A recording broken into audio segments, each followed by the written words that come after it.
Hi, I'm Roger. Welcome back to my own little kitchen. Today we're going to be making a smoked salmon chowder.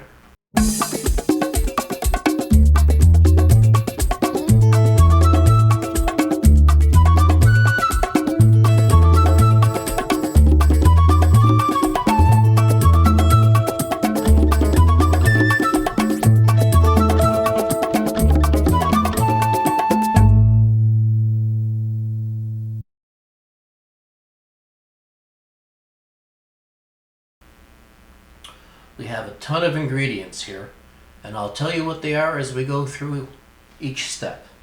For the first step, I have 2 tablespoons butter, 1 chopped medium onion, 3 medium carrots chopped, 3 celery stalks chopped, 2 teaspoons of kosher salt, and a teaspoon of freshly ground pepper, 2 tablespoons of all-purpose flour, 2 cloves of minced garlic, and this is 2 teaspoons of thyme. Then the second step, I have wine to deglaze the pot.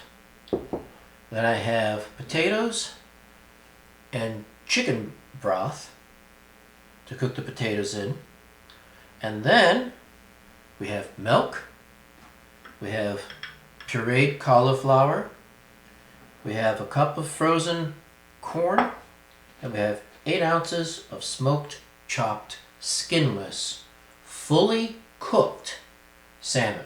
You have to make sure the package says fully cooked, because there's 2 different ways of smoking salmon, and one of them does not cook it all the way. So the pan's heating up here.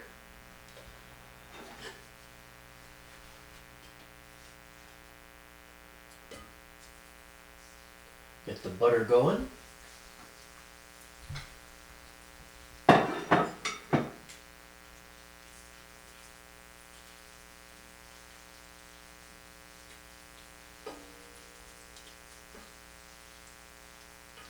Now, smoked salmon is one of my favorite things. I could have it all year round on crackers, on toast, by itself. I just love smoked salmon.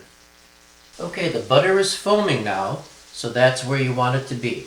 You don't want it to start turning brown yet. So I'm adding the onion, the carrots,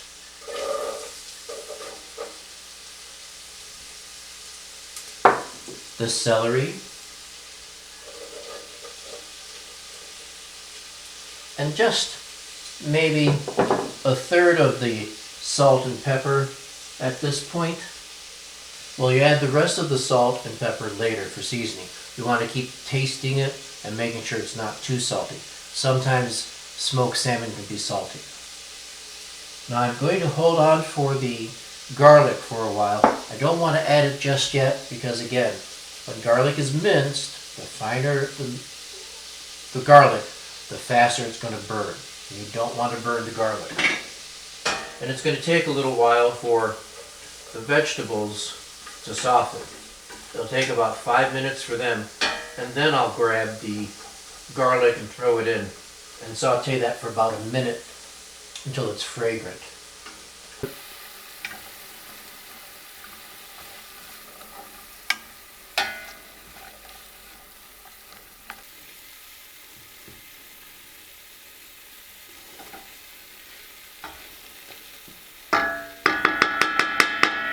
Now, often when it says celery for soups and stews and things like that, I also like to throw in some of the celery leaves to make it a little more visually appealing.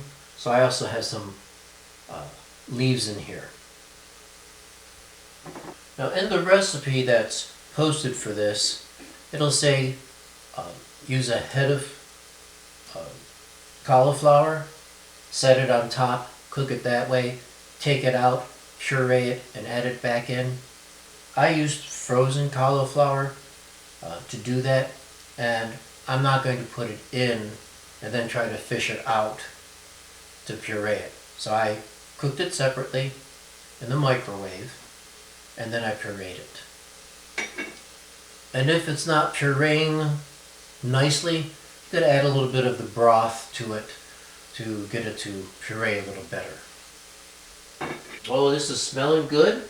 The onions are softening. The celery is right behind it. It'll take a little while for the carrots, but they'll finish cooking as the soup simmers. So now I'm going to go ahead and add the garlic.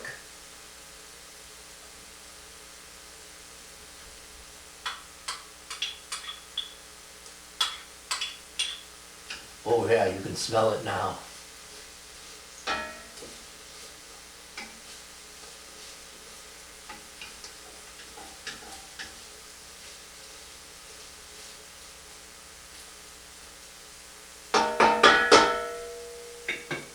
What you want to do next is take the flour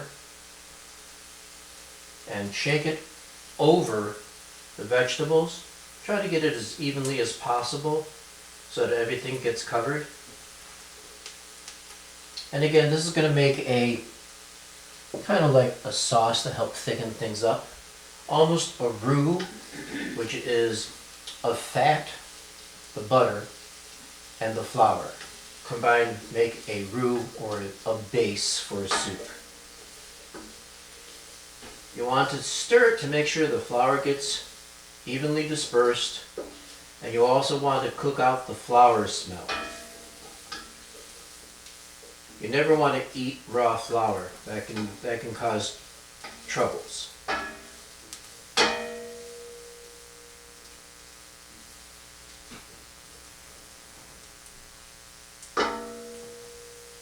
Alright, that's pretty incorporated. Now I'm going to deglaze the pan. What that means is you're adding a liquid to a hot pan to scrape up any of the bits and pieces that are stuck to the bottom of the pan, because that's where the flavor is. Now I'm going to put in the potatoes,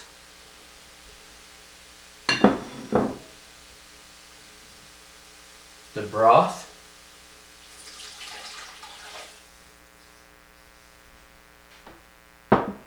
and the thyme.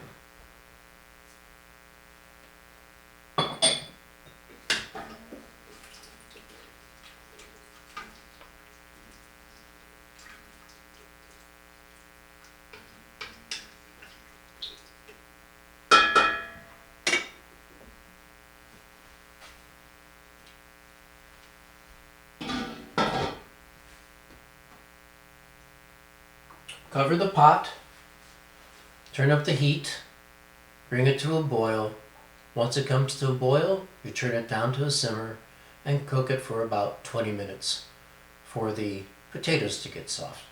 So it's been 20 minutes. The potatoes are nice and soft, but not broken down into mush. So now I add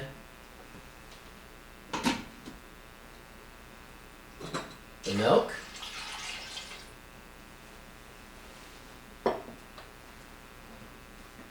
the cauliflower,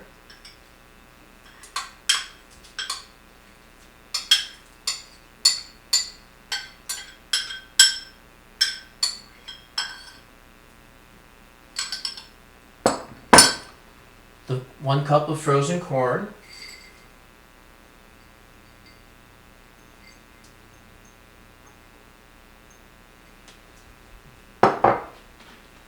and the salmon.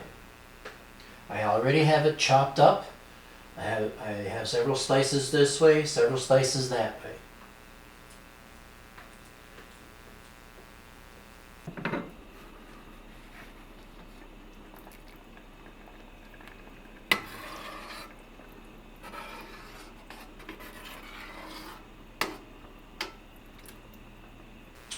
Then put the lid back on for a few minutes.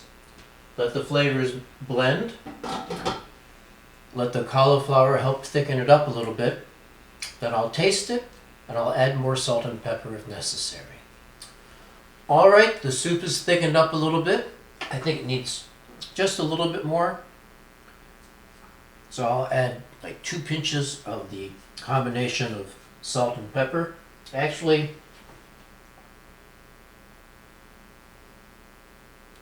I'll put about a teaspoon in there. Doesn't need much because the salmon already has salt. And here we have the finished product. You can see the carrots, potatoes, corn, salmon, cauliflower, celery. It's all in there and it's all good. So now we also have the smoked salmon chowder. And the difference between chowder and soup is that chowder is thicker, usually cream-based, and has potatoes in it. So, enjoy. Thank you for joining me. I'm Roger, and this is my own little kitchen.